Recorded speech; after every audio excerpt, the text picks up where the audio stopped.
Welcome back ناظرین. محمد حسن حسرت صاحب سے کافی دلچسپ گفتگو ہو رہی ہے بلتستان کے بارے میں، تاریخ کے بارے میں، کلچر، تہذیب، آثار کے بارے میں. اب ہم آزاداری کی طرف آتے ہیں. جی، آزاداری کے بارے میں بلتستان میں آزاداری کی تاریخ کب سے یہ شروع ہوئی اور اس بارے میں تھوڑا سا. جی، ابھی میں نے ذکر کیا کہ 14ویں صدی عیسوی میں جب ایرانی مبلغین نے یہاں اسلام کی شمع فروزاں کی تو یقیناً اہل بیت اطہار سے عقیدت و مودت کا جو چراغ ہے وہ لوگوں کے دلوں میں روشن ہوا. تو یقیناً اہل بیت کے اطہار کی جو ولادت ہے، ولادت ہائے ائمہ اطہار اور ان کی وفات پر مرثیہ پڑھنا، غم و اندوہ کا گریہ کرنا، یہ سلسلہ تو شروع سے ہی ہوا ہے. لیکن اندازہ یہ ہے کہ شروع میں یہ محدود پیمانے پر یقیناً عزاداری کا سلسلہ ہوتا ہوگا، اور جس طرح آج ہے شاید اس شکل میں نہ ہو یا اس پیمانے پر نہ ہو. لیکن یہ ہم وثوق سے کہہ سکتے ہیں راجاؤں کے محلات میں عزاداری ہوتی تھی، اور مرکزی جو علاقے ہیں ان میں عزاداری ہوتی تھی. پھر آہستہ آہستہ رفتہ رفتہ جب علماء کا سلسلہ یہاں شروع ہوا، کشمیر کی طرف سے، ہندوستان کی طرف سے اور ایران سے بھی بے شمار علماء یہاں تشریف لائے ہیں. پھر ان کی تبلیغات کے نتیجے میں یہاں گاؤں گاؤں، قریہ قریہ، علاقہ علاقہ، بلکہ گھر گھر عزاداری کا سلسلہ شروع ہوا. ہمیں بہت قدیم تاریخ تو نہیں ملتی ہے، لیکن 1800 عیسوی میں راجہ احمد شاہ جب برسر اقتدار آیا تو انہوں نے یہاں امام بارگاہ کلان کی بنیاد انہوں نے رکھی. تو اس امام بارگاہ کی تاریخ کا کتاب بھی سید فضل شاہ نے کہا ہے، وہ میں آپ کے سامنے پیش کرتا ہوں، فارسی میں وہ بھی. شد کشتہ تیغ جفا وا حسرتا وا حسرتا، یہ امام بارگاہ کلان اسکردو کی تاریخ ہے. شد کشتہ تیغ جفا وا حسرتا وا حسرتا، مظلوم دشت کربلا وا حسرتا وا حسرتا، شاہی کی از روئے رضا سر داد در راہ خدا، زاں شد خدا صاحب عزا و حسرتا و حسرتا، یا لیتنا کننا معک از ہر جہت تا نہ فلک، گویند ہر صبح و مسا و حسرتا و حسرتا، گریاں ملک بریاں فلک در آہو فغان یک بیک، نالان زمین غلطان سما و حسرتا و حسرتا، برگو طوبا پائے بنا سال از قضا شد سر جدا، تاریخ این ماتم سرا و حسرتا و حسرتا. اب اس میں و حسرتا و حسرتا کو جمع کرنا ہے، اس کے بعد قضا کے قاف کو نفی کرنا ہے. اچھا، اس کو سنات تخریجہ کہتے ہیں. اس کو یہ پہلے میں اس مصرے میں لکھا ہوا ہے، برگو طبا پائے بنا سال از قضا شد سر جدا، یعنی قضا کے سر کو الگ کرو کہتے ہیں. قضا کا سر قاف ہے، وہ قاف کو و حسرتا کے ابجد کی روح سے جو اعداد بنتے ہیں اس میں سے نفی کریں گے تو پھر 1253 ہجری نکل آتی ہے. یہ اس امام بارگاہ کی تاریخ ہے. تو اسی کے ساتھ ساتھ پھر کھرڈوں امام بارگاہ کی تاریخ بھی ملتی ہے. جب ڈوگرے یہاں آئے تو ڈوگروں نے کھرڈوں امام بارگاہ میں قیام کیا تھا، یہ تاریخ میں تذکرہ موجود ہے. اور اس کے علاوہ پھر کھرمنگ کی جو امام بارگاہ ہے وہ بھی کافی قدیم ہے. اس کی تاریخ بھی راجہ علی شیر خان کے دور میں، اسی راجہ احمد شاہ کا معاصر ہے، اسی دور میں وہ امام بارگاہ قائم ہوئی ہے. تو اسی کے ساتھ ساتھ پھر ایک منظم طریقے سے یہاں عزاداری کا سلسلہ شروع ہوا. پھر امام بارگاہوں کی بنیادیں پڑ گئیں اور باقاعدہ مجالس و محافل کا انعقاد ایک منظم طریقے سے میں سمجھتا ہوں راجہ احمد شاہ کے دور کے بعد سے شروع ہوا ہوگا یقیناً. مجالس تو پہلے سے بھی ہوتی رہی، اور پھر وقتاً فوقتاً کشمیر سے یہاں علماء تشریف لاتے تھے۔ اب یہاں ایک اسد کا عشرہ بھی منایا جاتا ہے، اسد جو شمسی برج کے تحت ایک برج کا نام ہے۔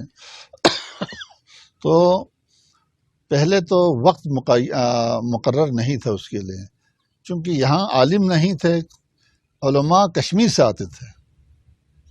جب زلزلہ کھلتا تھا تو اس وقت کشمیر سے علماء آتے تھے۔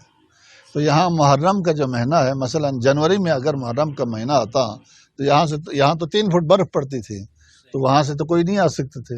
یہاں مرثیے نوحے پڑھ کے وظیفہ ادا کر کے رکھتے تھے، پھر باقاعدہ مجلس اسد کے عشرے میں وہ کرتے تھے۔ جب کشمیر سے علماء یہاں ان کی رسائی ہوتی تھی، زلزلہ جو درہ ہے وہ درہ جب کھلتا تھا وہ یہاں آتے تھے، تو پھر اسد کا عشرہ منایا جاتا تھا۔ تو یہ سلسلہ پھر بعد میں یہ 1160 ہجری کے بعد سے ہوئی ہے، یہ سلسلہ 1160 ہجری کے بعد شروع ہوا ہے اسد کا سلسلہ۔ تو ہمارے جو محافل و مجالس ہے، ان میں جو آداب ہے، ان میں جو مرثیے پڑھنے کے سوز و سلام ہے، وہ بہت ہی دلگداز و دلسوز ہیں۔ ان کے لیے مخصوص طرزیں موجود ہیں مرثیے اور نوحوں کے لیے۔ تو اب تو ہو سکتا ہے بہت ساری طرزیں ختم ہوئی ہوں گی، اور چند بزرگ افراد اب بھی موجود ہیں جن کو طرزیں یاد ہیں۔ مثلا ابھی حال ہی میں ایک گروپ نے مجھے کہا کہ آپ یہاں کے جو نوحے ہیں، قدیم نوحے، ان طرزوں کو آپ کی آواز میں ہم ریکارڈ کریں گے۔ میں نے ریکارڈ کرنا شروع کیا تو 63 نوحوں کی طرز، صرف طرز کی بات کرتا ہوں، نوحے نہیں، یعنی ایک طرز پر کئی نوحے بھی ہیں۔ تو 63 طرز تو صرف مجھے یاد تھے۔ تو باقی جو مختلف وادیاں ہیں، مختلف علاقے ہیں، مختلف لوگ شخصیات ہیں جو نوحہ پڑھتے ہیں، تو ان کو یقیناً اور بھی بہت زیادہ طرزیں یاد ہوں۔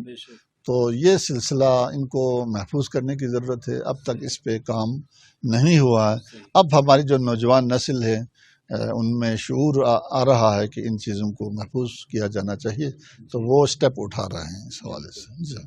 بڑی اچھی چیز ہے جی۔ اور یہ آزاداری کی تاریخ پر میں آپ کو عرض کروں تو اس پہ میں خود ایک تحقیقی کام بھی کر رہا ہوں، بلتستان میں آزاداری کی تاریخ۔ تو اس کے مقدمے میں تو یقیناً پھر آزاداری کی ابتدا کہاں سے ہوئی پھر واقعہ کربلا کو ٹچ کرنا پڑے گا، پھر آل بویا نے جو مجالس کی ابتدا کی تھی، اس کے بعد فاطمین مصر نے جو آزاداری کا سلسلہ شروع کیا تھا، اس کے بعد بر صغیر میں آزاداری کیسے پہنچی، پھر شاہان اودھ نے آزاداری کو کیسے فروغ دیا، پھر بلتستان میں آزاداری کیسے پہنچی، اس پہ کافی کام کیا ہوا ہے، 80% میں نے کام کیا ہوا ہے۔ تو یہاں پھر ہر علاقے کے مختلف انداز بھی ہے، مختلف فرق ہے، تو وہ چیزیں بھی ہم نے اس میں شامل کرنے کی کوشش کی ہے۔ یہاں کے جو خطبہ ہے، یہاں کے مرثیہ خوان ہے، نوحہ خوان ہے، کوئی درود پڑھنے والا ہے، ان سب کا تذکرہ ہم کرنا چاہتے ہیں۔ صحیح، یہ تو آزاداری کی تاریخ ہو گئی جی۔ اب ذرا آپ ہمیں تاریخ گوئی کے بارے میں، شعراء کا جو کردار ہے اس بارے میں تھوڑا سا۔ تاریخ گوئی ایک صنف شاعری ہے، جیسا کہ میں نے عرض کیا کہ کوئی واقعہ پیش آتا ہے، یا کسی اہم شخصیت کا انتقال ہو جاتا ہے، یا کوئی امام بارگاہ قائم ہوتی ہے، یا خانقاہ تعمیر ہوتی ہے، تو اس کی تاریخ لکھی جاتی ہے۔ جیسا کہ ابھی میں نے ذکر کیا، کئی تواریخ میں نے یہاں پیش کی، تو یہ زیادہ تر تو فارسی میں ہے، بلتی میں بھی ہے، اردو میں بھی ہے۔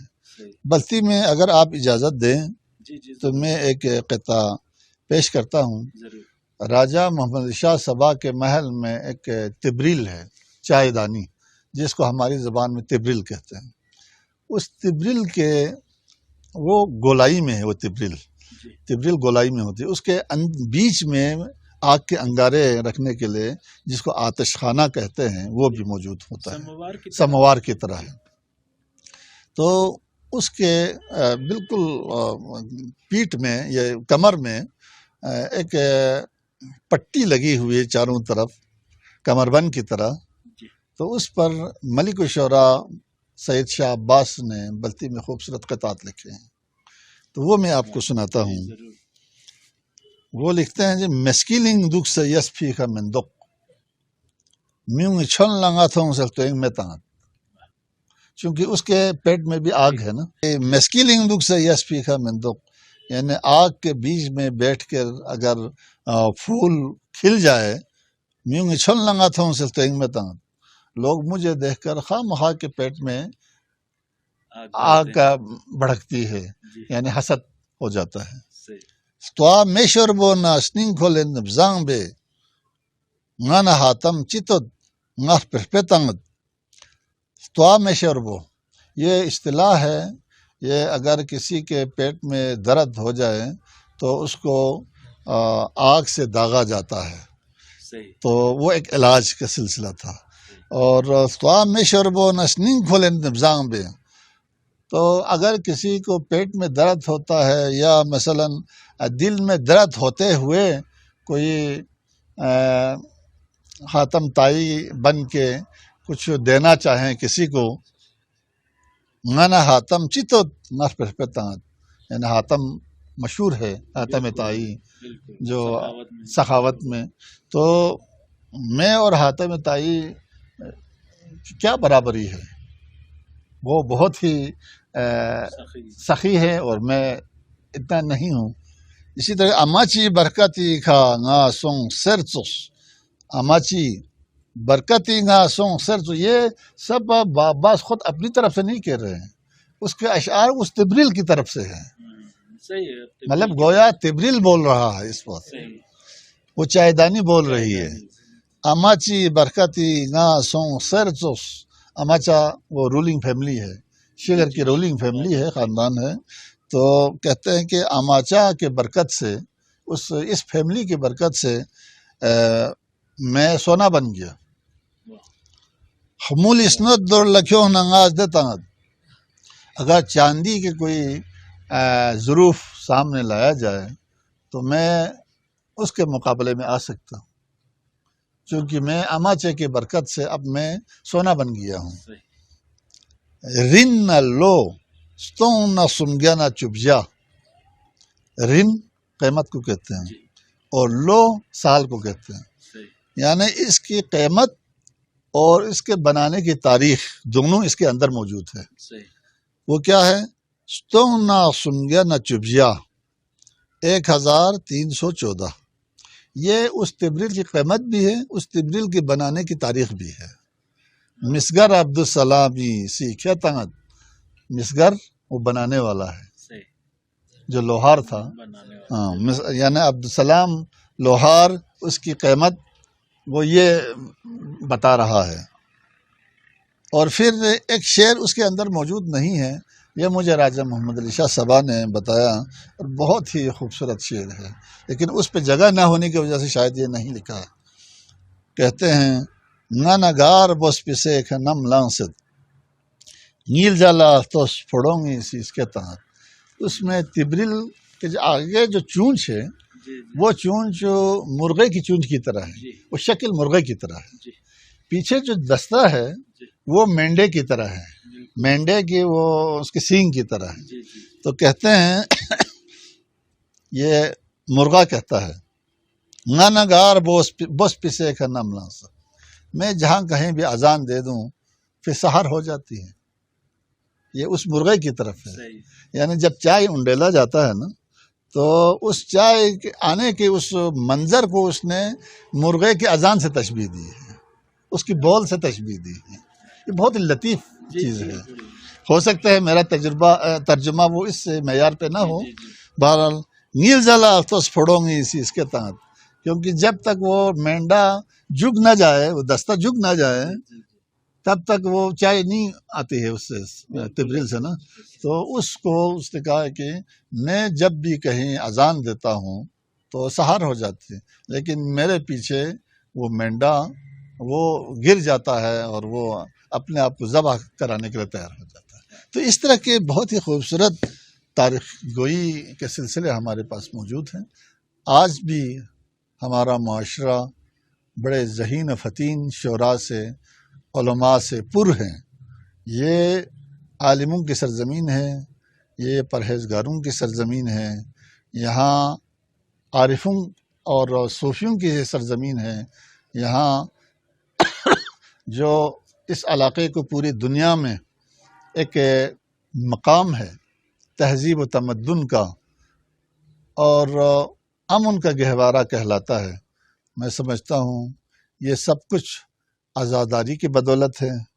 یہاں علماء کے دروس اور وعظ و ارشاد کے مرہون منت ہیں، اور پوری دنیا میں ہمارے لیے فخر ہے کہ یہ علاقہ امن کا گہوارہ ہے۔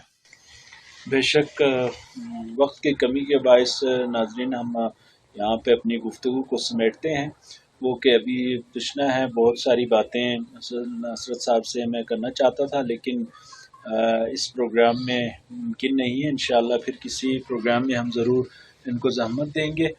تو اس کے ساتھ ہی آج کے پروگرام میں مجھے اور محمد حسن نصرت صاحب کو بہت شکریہ جی، آپ نے بہت بہت شکریہ آپ کا بھی۔ وقت میں سے ٹائم دیا۔ اس کے ساتھ ہی مجھے اجازت دیجیے، اللہ حافظ۔